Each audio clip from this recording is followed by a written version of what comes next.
बिस्मिल्लाहिर्रहमानिर्रहीम, अस्सलाम वालेकुम। मैं सदुल्ला खान हूँ। डॉलर 300 के करीब पहुंच गया है, 299 रुपए इंटर बैंक में, और ओपन मार्केट में तो आपको पता है इससे ज़्यादा ही होता है। और आज जो टीवी पर खबरें चली हैं वो ये चली हैं कि जी आरिफ अलवी साहब की कल की ट्वीट की वजह से आज डॉलर जो है वो बढ़ गया है और रुपया दबाव का शिकार हो गया है। लेकिन खबरों में ये नहीं बताया कि 2 दिन पहले जो 3 रुपए बढ़े थे तो क्या हुआ था, और उससे 2 दिन पहले जो 3 रुपए बढ़े तो क्या हुआ था। और ये 300 रुपए में ये चले आखिरी 1.5 रुपया या 2 रुपए आज जो बढ़े हैं ये तो आरिफ अलवी साहब की ट्वीट की वजह से बढ़ गए। तो पिछले 10 दिन में जो 15 रुपए बढ़े हैं उसका क्या हुआ है, जो 284, 85, 86 से ये बढ़ के 299 पे पहुंच गया, तो उसका जिम्मेदार कौन है और उसकी वजूहात क्या है। ये एक कांस्टेंट अनस्टेबिलिटी है जिसकी वजूहात तलाश करने के बजाय रोज किसी ना किसी पर टोपी पहनाने की कोशिश की जा रही है कि इसका जिम्मेदार फलां हो गया और इसका जिम्मेदार फलां हो गया। लेकिन इसका मुस्तकिल हल किसी के पास भी नहीं है। और ये जो बार बार हम सवाल करते हैं कि चलिए ठीक है ये भी हो गया, आपने इमरान खान को भी गिरफ्तार कर लिया, ठीक है, आपने शाहमहमूद कुरैशी को भी गिरफ्तार कर लिया, असद उमर को भी कर लिया, चलें एक स्टेप और आगे चले गए, ठीक है। इसके बाद आपने जो केसेस हैं उसमें बेल नहीं होने दी, वो भी ठीक है। हुकूमत ने फिर जो है वो आरिफ अलवी साहब के खिलाफ एक महाज बना लिया, ये भी ठीक है। लेकिन ये सब बातें जो ठीक हैं, लेकिन ये बताएं ना कि अब मुल्क को चलाना कैसे चलेगा आगे, रोड मैप क्या है, तरीकाकार क्या है, इन्वेस्टर कैसे आएगा, एक्सपोर्ट्स कैसे बढ़ेंगी, रेमिटेंसेस कैसे आएंगी, एतमाद कैसे पैदा होगा। ये जो आज रोजाना हर बंदा पासपोर्ट बनवाने वाले दफ्तर में पहुंच रहा है ताकि वो मुल्क से बाहर जा सके, उसकी सेटिस्फेक्शन कैसे होगी, कौन इस मुल्क में आके इन्वेस्ट करेगा, इन सवालों का जवाब किसी के पास नहीं है। हम day to day petty issues में पड़े हुए हैं कि जी आज 2 रुपए पड़ गए, कल सदर साहब ने ट्वीट कर दी थी, और आज ये हो गया तो ये हो गया। हल किसी के पास नहीं है, और हल अगर आप तलाश नहीं करेंगे, हल नहीं निकाला जाएगा, तो फिर चीजें बेहतर नहीं होंगी। और ये जो हम तवक्को कर रहे हैं ना कि जी मामलात जो है वो निगरान हुकूमत के साल पे चले जाएंगे तो ठीक हो जाएंगे, मामलात मजीद गंभीर हो जाएंगे, हालात मजीद खराब हो जाएंगे। तो आज का जो डॉलर है वो चलें आप आरिफ अलवी की ट्वीट पे उसकी जिम्मेदारी डाल दें, लेकिन बाकी की जिम्मेदारी भी तो किसी के ऊपर डालें कि उसका जिम्मेदार कौन है। दूसरा, सदर साहब से कल मुतालबा हो रहा था कि वो नाम बताएं कि कौन है जो है वो इसका जिम्मेदार, जो जिसको उन्होंने अपने अफसर को कह रहे हैं कि जी मेरे अमले ने मेरी नाफरमानी की। तो फिर बार बार टेलीविजन पर सवाल होता रहा कि आप नाम क्यों नहीं बताते, आरिफ अलवी साहब नाम क्यों नहीं बताते कि कौन इसका जिम्मेदार है। तो आज उन्होंने ट्वीट करके, प्रेसिडेंट हाउस की तरफ से ट्वीट करके बताया गया है कि वो अपने जो प्रिंसिपल सेक्रेटरी हैं वकार अहमद, उनकी सर्विसेज को वापस एस्टेब्लिशमेंट डिवीजन को उन्होंने भेज दिया है और हवाला दिया है। यानी ये नहीं है कि जेनेरिकली नहीं भेजा या इसका ये रूटीन की पोस्टिंग नहीं है, बताया गया है इस ट्वीट में कि ये कल की स्टेटमेंट के, कल प्रेसिडेंट साहब की कल की जो स्टेटमेंट है उसके तनाजुर में इसको, इन सर्विसेज को वापस किया जा रहा है। इसका मतलब है कि जिम्मेदार बहरहाल ठहरा दिया गया है कि जिम्मेदार जो हैं वो ये साहब हैं वकार अहमद, ये साहब जिम्मेदार हैं जिनसे कहा गया था कि इसको वापस टाइम पे भेजें, और ये झूठ बोलते रहे कि इसको वापस नहीं भेजेंगे। तो आज सदर साहब की तरफ से जो या प्रेसिडेंट हाउस की तरफ से ट्वीट करके एक्सप्लेन किया गया है कि दरअसल जो कल्प्रेट था या जिसने सदर साहब के अहकामात की खिलाफ वर्जी की और उनके साथ झूठ बोला, उनको बताया कि जी वापस भेज दिया है हमने उस बिल को, लेकिन दरअसल वो वापस नहीं भेजा गया था। तो उनका नाम जो है वो आज सामने आ गया है, उनका नाम जी वकार अहमद है।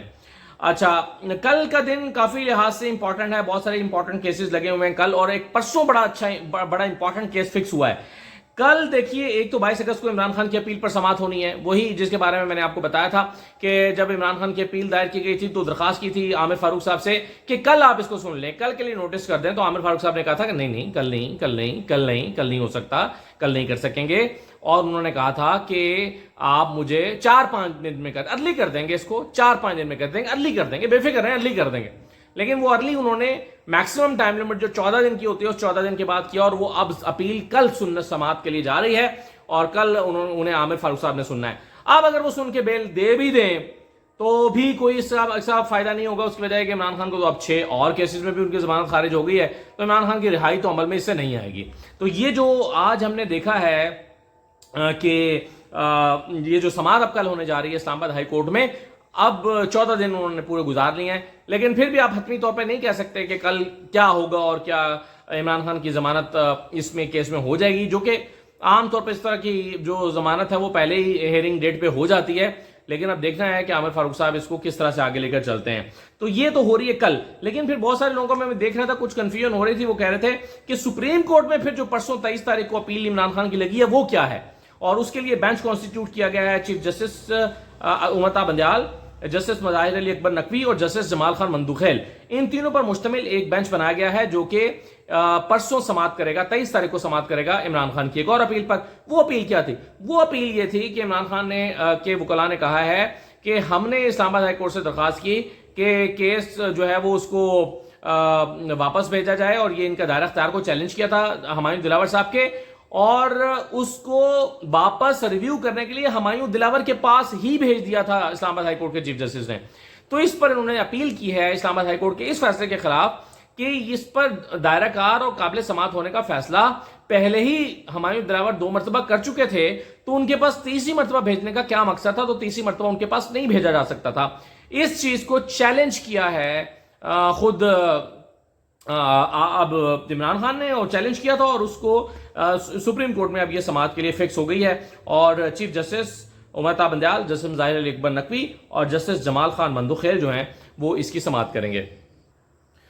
اور آخری بات یہ ہے کہ جو ایک جج صاحب ہیں, ایڈیشنل اینڈ سیشن جج اٹک شفقت اللہ صاحب, انہوں نے اٹک جیل کا دورہ کیا ہے, اور یہ فورٹنائٹلی وہ جیل کا دورہ کرتے ہیں. تو انہوں نے جیل میں عمران خان کے ساتھ کیا ہو رہا ہے اس کی ایک رپورٹ مرتب کر کے دی ہے, اور اس میں کہا گیا ہے کہ چیئرمین عمران خان کے ساتھ اٹک جیل میں کس نوعیت کی بدسلوکی اور کیا مظالم ڈھائے جا رہے ہیں, اس کا جواب جو ہے وہ اس رپورٹ میں ملتا ہے. ایڈیشنل اینڈ سیشن جج شفقت اللہ نے بھانڈا پھوڑ دیا. ایڈیشنل اینڈ سیشن جج اٹک شفقت اللہ خان نے 15 اگست کو اٹک جیل کا دورہ کیا تھا. چیئرمین عمران خان کے سیل کے عین باہر CCTV کیمرہ نصب ہے. ایڈیشنل اینڈ سیشن جج شفقت اللہ خان نے یہ بتایا. انہوں نے کہا کہ چیئرمین عمران خان کے ٹوائلٹ کی ایل شکل کی دیوار محض 2.5 سے 3 فٹ اونچی ہے. یعنی وہ جو واش روم کی دیوار ہے ٹوائلٹ کی, وہ ایل شیپ میں ہے, ایسے ایل شیپ میں ہوتی ہے جس میں دروازہ نہیں لگا ہوتا, ایل شیپ میں ہے, اور یہ 2.5 سے 3 فٹ اونچی ہے. 2.5 سے 3 فٹ اونچی ہے, اور وہ کہتے ہیں کہ 5 سے 6 فٹ کی بلندی پر لگے CCTV کیمرے کی وجہ سے چیئرمین عمران خان کو ٹوائلٹ کے استعمال اور دوران غسل بھی کوئی پرائیویسی میسر نہیں ہے. یعنی کیمرہ 6 فٹ پہ لگا ہوا ہے اور ٹوائلٹ کی دیوار 2.5 فٹ اونچی ہے. اس کا مطلب ہے کہ جب وہ واش روم استعمال کرتے ہیں یا وہ غسل کرتے ہیں تو اس دوران بھی جو کیمرہ ہے وہ ان کو دیکھ سکتا ہے, ان کی کوئی پرائیویسی نہیں ہے. پھر وہ کہتے ہیں کہ چیئرمین عمران خان کے شکایات مکمل طور پر درست ہیں.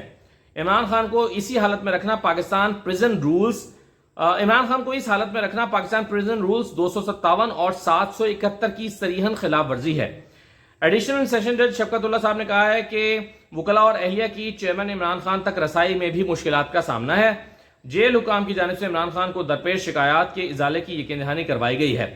ایڈیشنل اینڈ سیشن جج شفقت اللہ صاحب, تو یہ جو فورٹنائٹلی وزٹ وہ کرتے ہیں, انہوں نے اس وزٹ کے دوران جو عمران خان کے سیل اور اس میں جو ان کی موجودہ حالت اور حالات ہیں اس پر انہوں نے اپنی ایک رپورٹ سبمٹ کی ہے, اور اس رپورٹ کا جو اوریجنل ٹیکسٹ ہے وہ بھی آپ اس وقت اپنی اسکرین پر دیکھ سکتے ہیں جو میں آپ کو دکھا رہا ہوں.